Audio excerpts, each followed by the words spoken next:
Hi there, welcome to Learn with April and with me as usual, Layla April. In this video, di skill 14, kita akan membahas tentang clauses. Masih nih tentang clauses. Kalau pada video sebelumnya yang dibahas adalah reduced adjective clauses, pada video saat ini kita akan membahas tentang reduced adverb clauses. Nah, adverb nih teman-teman, ingat ya, yang sebelumnya adalah adjective, saat ini adalah adverb. Pada klausa adverb ini sendiri di dalam kalimat nanti konektornya akan tinggal. Nah, yang kita hilangkan adalah subject dan verb. Paham ya teman-teman? Kalau yang kemarin konektornya juga kita hapus. Selain subject dan verb, konektornya juga kita hilangkan. Dan verbnya kita ganti nih. Nah, sedangkan kalau di sini subject verbnya dihilangkan, konektornya tetap tinggal.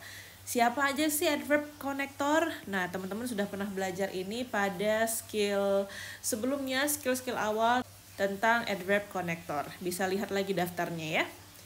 Nah, di sini ada konektor although, terus he is rather unwell. Jadi yang kita hapus di sini adalah subject he dan is, yaitu subjek dan verb yang dekat dengan konektor. Untuk kalimat selanjutnya itu tidak kita hilangkan. Jadi the speaker will take part ini tetap ada. So, untuk pembuatan model lain, kalimat although he is rather unwell, the speaker will take part in the seminar. Untuk model lain kalimatnya adalah although rather unwell, bla bla bla bla bla bla gitu. Untuk contoh kedua nih teman-teman, ada konektor when. Terus yang kita hilangkan adalah you and are. Jadi kalimat yang memungkinkan model lainnya adalah when ready you can begin your speech. Atau sesuai yang pertama tadi, when you're ready you can begin your speech. Bisa ya, model-model lain cara membuat kalimat nih. Selanjutnya nih teman-teman, kita lihat untuk yang kalau nggak ada be. Kalau tadi verbnya adalah be, ya kan? Ada is, ada are. Terus kalau misalnya verbnya selain be, sebelumnya kita juga udah pernah bahas kan di adjective clausa kemarin, kalau misalnya verbnya bukan be, kita gantikan jadi adjective. Nah, adjektifnya bisa present participle atau past participle. Kita lihat di sini teman-teman. Kalau bukan be, subjeknya dihilangkan dan verbnya di sana kita gantikan menjadi bentuk ing. Bentuk ing ini adalah present participle.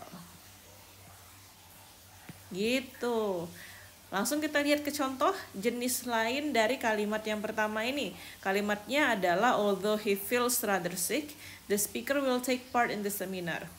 Nah, model lainnya adalah although-nya tetap di sini, kita hapus he, feels-nya kita ganti menjadi feeling. Kalimatnya adalah although feeling rather sick, gitu. The speaker will take part in the seminar. Contoh yang kedua, when-nya tetap tinggal, you-nya kita coret. Give-nya kita ganti menjadi giving. So, when giving your speech, you could speak loudly. Oke, gimana nih? Masih sanggup ya? Mudah banget kan? Apalagi ini sebenarnya sudah pernah kita bahas, cuman tidak dalam model reduce ya, kita sudah langsung membuat kalimatnya sendiri. Nah, jadi ada dua pola nih teman-teman yang perlu diperhatikan ketika menggunakan adverb konektor. Yang pertama adalah ketika konektor adverb itu ada dalam sebuah kalimat, ada double subject dan juga double verb. Oke, ada dua ya, subject dan verb. Sedangkan yang keduanya, yang dekat konektor, ini model reduce, kita bisa hilangkan, jadi konektornya bisa langsung dengan adjektif apapun itu, atau juga ketika ada verb di situ, verbnya kita ganti jadi present participle seperti contoh yang di sini. Nanti teman-teman akan paham sendiri ketika kita sudah mulai membahas soal. Ada lagi catatan teman-teman, ternyata tidak semua adverb clausa ini tadi bisa dihilangkan. Nah, bisa di reduce. Kenapa? Bagian dari konektor adverb ini sendiri itu hanya bisa di reduce ketika verbnya adalah pasif.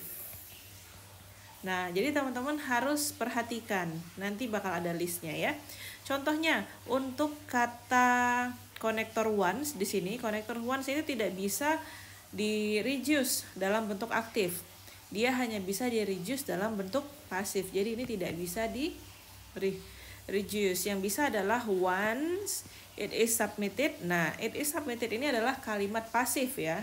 Jadi bisa kita hilangkan. Menjadi once submitted, your thesis will be reviewed. Gitu. Kita masuk dulu ke contoh soal. Ada when di sini. Jadi ada you dan juga are. Nah, teman-teman lihat biasanya kalau ada when dia bisa diikuti subjek dan verb, ya kan, konektornya. Atau untuk di pola untuk reduce adverb clauses itu tidak boleh menggunakan verb dan subjek, harus diganti menjadi siapa? Adjective. Iya, benar sekali. So, kita analisa jawabannya. The finished report ini adalah kata benda, noun. Lalu bagian we finished with the report ini bisa menjadi adjective dan juga noun. Oh sorry, this is not noun. Adjective ya, ini preposisi dan noun. Terus ada the report ini noun, ada is di sini. Is the report finished? Di sini adalah verb, kata benda dan adjective. Nah, ingat kalau mau pakai yang pertama harus lengkap, subject verb. Ada nggak? Nggak ada ya. Kata benda dan ditemani langsung dengan verb tidak ada, berarti kita pilih yang kedua, diikuti dengan adjective. Siapa yang langsung adjective? Yes, yang B. When finished with the report, you are free to leave. Nah, kalimatnya ini yang sebelum di reduce itu adalah when you are finished. Jadi, ketika when you are finished with the report, kita bisa reduce kan subjek dan are-nya. Gitu. Menjadi when finished. Next, ya ini dia nih. Ini dia yang bisa teman-teman pelajari listnya, siapa-siapa saja konektor yang bisa dihilangkan dalam bentuk pasif juga dan dalam bentuk aktif. Inilah. Reduce inactive. Ini daftarnya ada after, before, since, while, when, if, unless, whether, although, and though.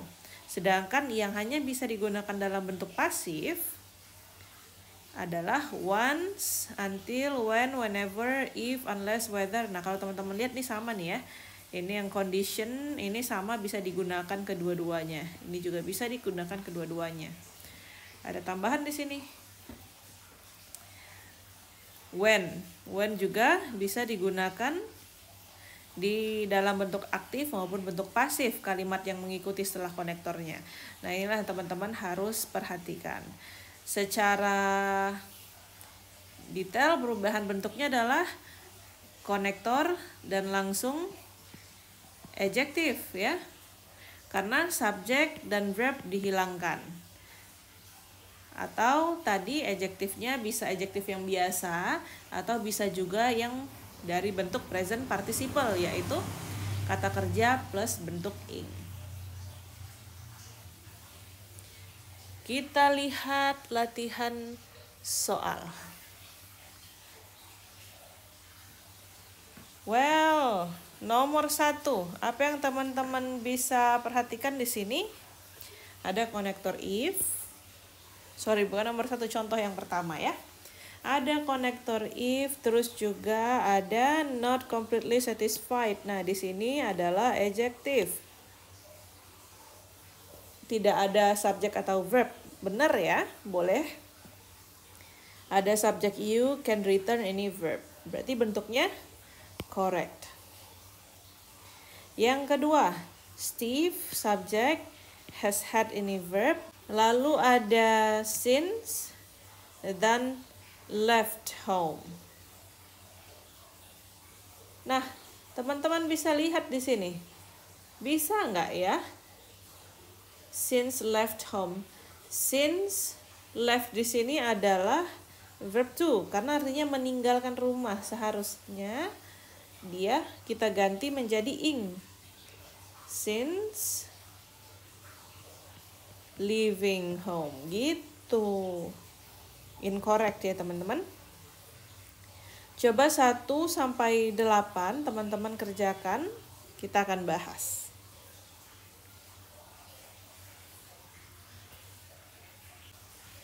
Mari kita bahas. Yang pertama, the ointment ini adalah subject, can be applied, ini verb ya. Terus ada where. Nah, untuk where di sini tadi teman-teman bisa lihat di list sebelumnya itu bisa digunakan pada bentuk pasif ya. Ada where dan wherever. Berarti where needed, di mana dibutuhkan. Jadi posisinya ini tepat, benar, dan di sini adalah needed. Needed ini adjektif dari past participle. Nah, itu dia teman-teman, correct. Lanjut nomor 2. Tom subject, begin ini adalah verb, after ini konektor, completing. Completing di sini adjektif dan ya present participle. Bisa ya? Correct. Lanjut di nomor 3 ada konektor although not selecting. Nah, teman-teman lihat posisinya although bisa dipakai pada kalimat aktif dan kalimat pasif. Jadi not selecting for the team. Selecting di sini ingat artinya atau ber. Sedangkan kalau misalnya dijadikan past participle artinya bisa di sama ter. Kita lihat nanti ya. Subjek lagi he, attend sebagai verb. Jadi menurut teman-teman bagaimana? Secara pola benar ya, tapi secara makna ini kurang tepat. Kalau di dalam kalimat nomor 3 artinya adalah meskipun tidak memilih for the team. Atau yang tepat meskipun tidak terpilih for the team. Iya, harusnya tidak dan bukan selecting melainkan selected gitu. Ini incorrect. Lanjut di nomor 4, when per case. Di sini kita lihat, kita tandai dulu per case. Ada lagi the buyer, subject, and then gets. Teman-teman lihat pada kalimat ini di nomor 4, benar atau salah? Baik secara pola maupun makna. When purchased at the store, berarti ketika dibeli atau ketika membeli. Iya, harusnya ketika membeli. Dan di sini bukan purchased, purchasing, artinya yang kalimatnya aktif ya. Incorrect. Nomor 5, the medicine verb is not effective. Ada konektor unless, ada konektor s. Coba lihat lagi, di sini ada taken, di sini ada directed. Nah, sama-sama bentuknya adalah past participle. Jadi bagaimana menurut teman-teman? Benar ya? Ini adalah kata adjektif past participle dan unless serta s tadi bisa digunakan untuk kalimat pasif, dalam bentuk pasif, berarti correct. Lanjut, you should negotiate. You subject should negotiate ini verb, terus ada before. Ada verb by. Nah, kalau ada verb harus ada subject. Tapi sayangnya subject tidak ada, by-nya harus kita ganti menjadi buying. Oke? Incorrect. Next, ada kata once, ada purchased. Nah, kalau tadi dengar penjelasan sebelumnya, once hanya bisa digunakan untuk kalimat pasif ya. Jadi purchased di sini bisa dengan arti di. Sekali dibeli, the swimsuit, subject, terus cannot be returned. Ini adalah verbnya. Correct ya kalimat ini. Dan terakhir, though, located. Ini adalah adjective. Terus ada the town doesn't get. Ini subject dan verb. Bagaimana? Benar teman-teman, correct juga. Well, ini dia di exercise skill 14. Teman-teman sudah belajar skill 14. Dan pada video selanjutnya nanti kita akan masuk ke kuis. Kuisnya untuk skill 13 dan 14 serta dari skill 1 hingga skill 14. Semangat terus belajar. Terima kasih sudah menonton video-video belajar di Learn with April dan belajar bersama April teman-teman. Thank you very much. Jangan lupa untuk selalu mengunjungi Instagram Learn with April juga karena bakal ada selalu updatean-updatean terbaru. Dan kita akan bertemu lagi di video selanjutnya. Bye bye.